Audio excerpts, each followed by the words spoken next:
Welcome to house Indian kitchen. તો આજે આપણે બનાવીશું કુકરમાં અને એકદમ છૂટરે તેવો ટેસ્ટી પુલાવ, જેને તમે એકલો પણ ખાઈ શકો છો અને કોઈ પણ ગ્રેવીવાળા શાક હોય કે કઢી હોય તેની સાથે પણ ખાઈ શકો છો। તો તમે અમારી ચેનલ પર નવા હોય તો અમારી હાઉસ ઇન્ડિયન કિચન ચેનલને જરૂરથી સબસ્ક્રાઈબ કરજો અને વિડીયો પસંદ આવે તો લાઈક કરજો અને શેર કરજો અને અમારો વિડીયો જરૂરથી પૂરેપૂરો જોજો। તો પુલાવ બનાવવા માટે મેં અહીંયા 1 કપ જે બાસમતી લાંબા ચોખા આવે છે તે લીધા છે। તેને આપણે સારી રીતે ધોઈ લઈશું અને પછી ચોખ્ખું પાણી નાખીને 20 મિનિટ સુધી પલળવા માટે રાખી દઈશું। તો આપણે પહેલાં પુલાવનો વઘાર કરી લઈશું। તો અહીંયા મેં 3 ચમચી જેટલું ઘી લીધું છે। તમે ખાલી ઘીમાં પણ વઘારી શકો અને તેલમાં પણ વઘારી શકો અને બંને મિક્સ કરીને પણ વઘારી શકો। ઘી ગરમ થાય એટલે આટલા આપણે કાજુ નાખીશું।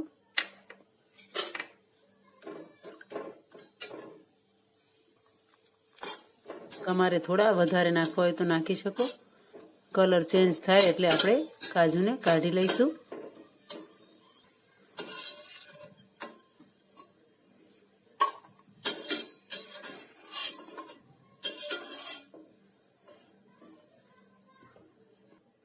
હવે 3 લવિંગ નાખીશું, 1 તમાલપત્રનું પાન નાખીશું, 1 તજનો ટુકડો નાખીશું, 1 દગડ ફૂલ નાખીશું અને 10 થી 12 મરીના દાણા નાખીશું અને 1 સૂકું લાલ મરચું નાખીશું।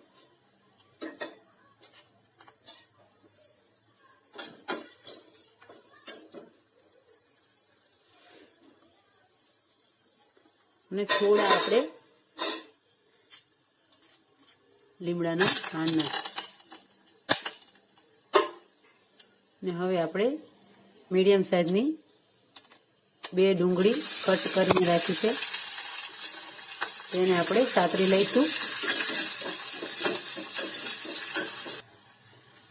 ડુંગળી હલકી ગુલાબી રંગની થવા આવી છે। હવે આપણે તેમાં આદુ લસણની પેસ્ટ નાખી દઈશું। અહીંયા મેં લીલું લસણ થોડું લીધું છે અને 3 થી 4 કળી સૂકા લસણની નાખી છે અને આદુનો મીડિયમ સાઈઝનો ટુકડો નાખ્યો છે। તેનાથી તેનો ખૂબ જ સારો ટેસ્ટ આવે છે। થોડી આપણે તીખાશ જોઈતી હોય તો આ રીતે લીલા મરચાંને થોડું તીખું લેવાનું, લીલું મરચું એના 2-3 આવી રીતે મોટા કટકા કરીને નાખી દેવાના। ડુંગળી પણ સતરાઈ ગઈ છે। તો આપણે જે કપથી ચોખા લીધા છે એ જ કપથી આપણે 1 કપ વટાણા લઈશું। મેં અહીંયા ફ્રેશ વટાણા લીધા છે, તમારે ફ્રોઝન લેવા હોય તો પણ લઈ શકો, પણ આ શિયાળાની સિઝનમાં તો આપણને મળી જ જાય છે। તો તેને પણ સારી રીતે સાતરી લઈશું। થોડું આપણે જીરું નાખી દઈશું।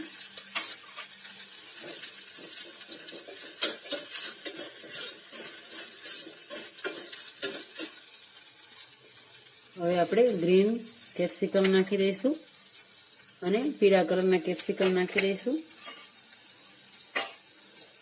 અને થોડું લાલ કલરનું, બધા જ કેપ્સિકમને થોડું થોડું અડધાથી પણ ઓછું આ રીતે કટ કરી લીધું છે। કેપ્સિકમ આપણે છેલ્લે જ નાખવાના જેથી તેનો કલર જળવાઈ રહે। મોટાને તો ભાવશે જ આ પુલાવ, પણ બાળકોને પણ ખૂબ જ ભાવશે। હવે આ સમયે આપણે ચોખા જે પલાળીને રાખ્યા છે તેને એકદમ ચાળણીમાં કે ગરણીમાં લઈ લેવાના, એટલે એકદમ પાણી નીતરી જાય। અડધી ચમચીથી ઉપર મીઠું નાખીશું। તમે તમારા સ્વાદ અનુસાર નાખી શકો, વધારે કે ઓછું। હવે આપણે જે ચોખા પલાળવા રાખ્યા હતા તેને આપણે એકદમ આ ગરણીમાં નિતારી લીધા છે, બિલકુલ પાણી નથી। તો એને પણ આ રીતે 1 થી 2 મિનિટ સુધી આપણે આ રીતે સાતરી લેવાના। આ ચોખાને આ રીતે નિતારીને જ લેવાના, જેથી કરીને આપણો ભાતનો દાણો એકદમ છૂટો થશે પુલાવ। અને હવે આપણે પાણી નાખીશું। તો આપણે 1 કપ ચોખા લીધા છે તો તેની સામે આપણે 1.5 કપ જેટલું પાણી નાખીશું।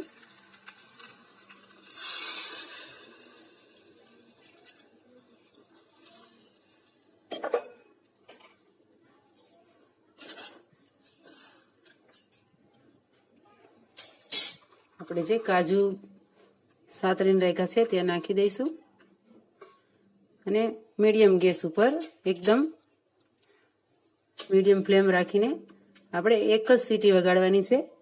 પછી ત્યાં સુધી એની હવા ન નીકળે ત્યાં સુધી આપણે તેને ખોલવાનું નથી. તો ઢાંકણ બંધ કરીને આપણે એક સીટી વગાડી લઈશું. પ્રેશર કુકરનું ઢાંકણ બંધ કરીને આપણે 2 સીટી એકદમ મીડિયમ ફ્લેમ પર થવા દઈશું અને પછી તરત જ ગેસ ઓફ કરીને આપણે નીચે ઉતારી લઈશું. જ્યાં સુધી હવા નીકળી ન જાય ત્યાં સુધી એમ જ રહેવા દઈશું. પછી ખોલીશું. તો હવે આપણે પ્રેશર કુકરને ખોલીને જોઈ લઈએ.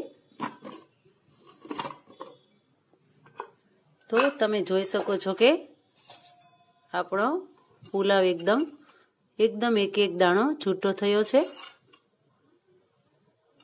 અને એકદમ સરસ દેખાય છે અને ખૂબ જ ટેસ્ટી પણ થયો છે. તો ચાલો તેને સર્વ કરીએ.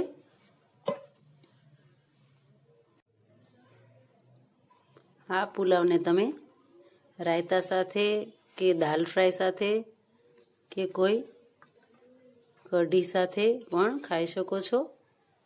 ખૂબ જ ટેસ્ટી લાગે છે અને બનાવવામાં પણ ખૂબ જ સહેલાઈથી અને ઝડપથી બની જાય છે. તો તમે પણ આ રીતે જરૂરથી બનાવજો અને કમેન્ટ બોક્સમાં લખી જણાવજો કે તમને આ પુલાવની રેસીપી કેવી લાગી અને અમારી આઉઝ ઇન્ડિયન કિચન ચેનલને સબસ્ક્રાઈબ કરવાનું ભૂલતા નહીં. તો ફરી મળીશું એક નવી જ રેસીપી સાથે. ત્યાં સુધી આવજો.